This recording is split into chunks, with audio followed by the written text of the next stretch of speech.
Hello అండి, welcome to my channel. మీరు మన ఛానల్ని ఫస్ట్ టైం కనుక చూస్తున్నట్టయితే సబ్స్క్రైబ్ చేయండి, ఇంకా లైక్ కూడా చేయండి. మేము నిన్న వనభోజనానికి అయితే వెళ్ళామన్నమాట. ఎక్కడికో కాదు, విజ్ఞాన్ దాటిన తర్వాత సంగం జాగలమూడి వస్తుంది, అక్కడ సంగమేశ్వర స్వామి గుడికి అయితే వెళ్ళాము. మా చుట్టాలు మేమందరం వెళ్ళాము. అక్కడైతే కాలువ అది ఉందన్నమాట, అక్కడ స్నానం అవి చేసాము. కాలువలో అయితే చాలా నీళ్ళు అనేది వస్తున్నాయి ఈసారి. పోయినసారి అయితే ఇన్ని రాలేదు, ఈసారి అయితే చాలా వస్తున్నాయి. ఆ తర్వాత గుళ్ళోపలికి వెళ్ళిన తర్వాత ఒకవైపు అయితే డ్రెస్సెస్ చేంజ్ చేసుకోవడానికి అయితే ఉంటుంది. అక్కడికి వెళ్ళి డ్రెస్సెస్ అవి చేంజ్ చేసేసుకొని మళ్ళీ వాటర్ దగ్గరికి వెళ్ళి దీపాలు అయితే వదిలిన తర్వాత మళ్ళీ లోపలికి వచ్చి ధ్వజస్తంభం దగ్గరికి అయితే పూజ చేసాము.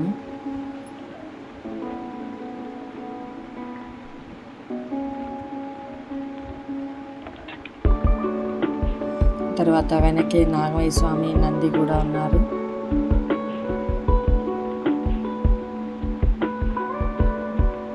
ఇదంతా గోశాల. గోవుల్ని ఒక్కొక్కసారి ఇటుపక్క చెట్ల కింద కూడా కట్టేస్తారంట.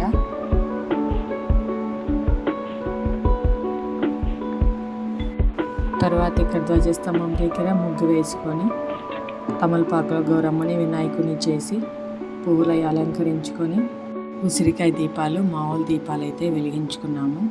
ఆ తర్వాత అమ్మవారికి తాంబూలం పెట్టుకొని ధూపం అయితే సమర్పించాము. ఆ తర్వాత అమ్మవారికి కొంచెం పసుపు, కుంకుమ, అక్షింతలు, గంధంతో అయితే పూజ చేశాము.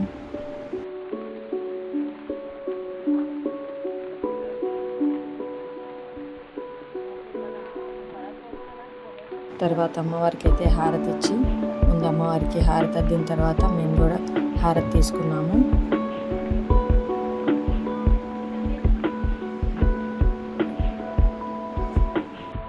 పూజ అంతా అయిపోయిన తర్వాత మనం తమలపాకుని అయితే ఒకసారి జరిపి అక్కడున్న బొట్టు, అక్షింతలు అయితే మనం పెట్టుకోవాలి. ఆ తర్వాత ఇంకా మేము లోపల దర్శనానికి అయితే వెళ్ళిపోయాము.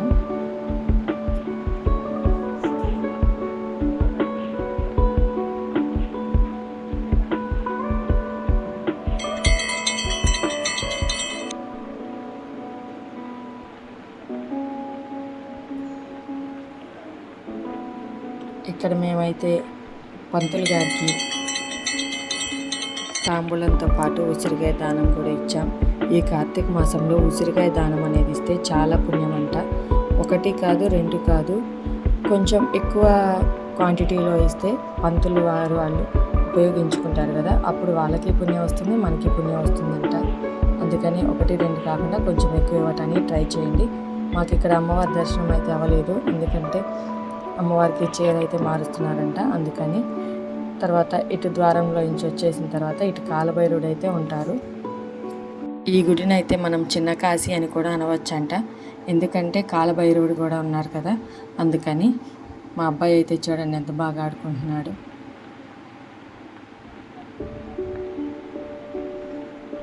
అలా కొంచెం ముందుకు వెళ్ళంగానే అక్కడ మారేడు చెట్టు ఉంది.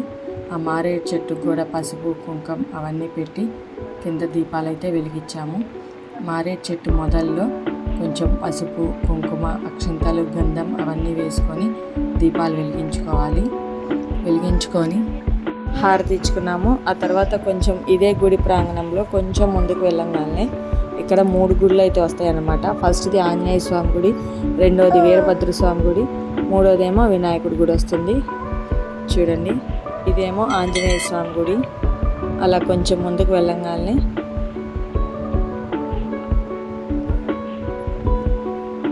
వీరభద్రుడి స్వామి గుడి,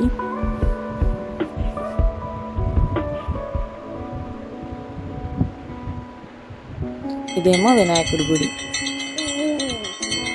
అక్కడే ఇంకా కొంచెం ముందుకు వెళ్ళంగానే ఇంకో గుడి అయితే ఉంది.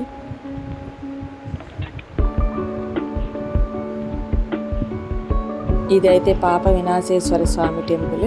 ఇదైతే నవగ్రహాలు. తర్వాత ముందుకెళ్ళంగానే శివయ్య దర్శనం అవుతుంది. ఆ పక్కనే పార్వతి అమ్మవారు ఉన్నారు.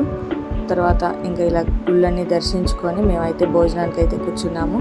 ఇలా మా బంధువులు అందరితో కలిసి అయితే భోజనం చేశాము ప్రశాంతమైన వాతావరణంలో. ఈ గుళ్ళో వెనక భాగం వైపు కనుక మనం వెళ్తే మనం అక్కడ సైలెంట్గా ఉంటే మాత్రం నేల శబ్దం అనేది వినపడుతుందట. మరి ఇక్కడ ఉండే వాళ్ళైతే చెప్పారు మాకు. ఆ తర్వాత భోజనం అంతా అయిపోయిన తర్వాత కొంచెంసేపు ఫొటోస్ వీడియోస్ అవన్నీ తీసుకొని అయితే ఇంకా మేము బయలుదేరాము.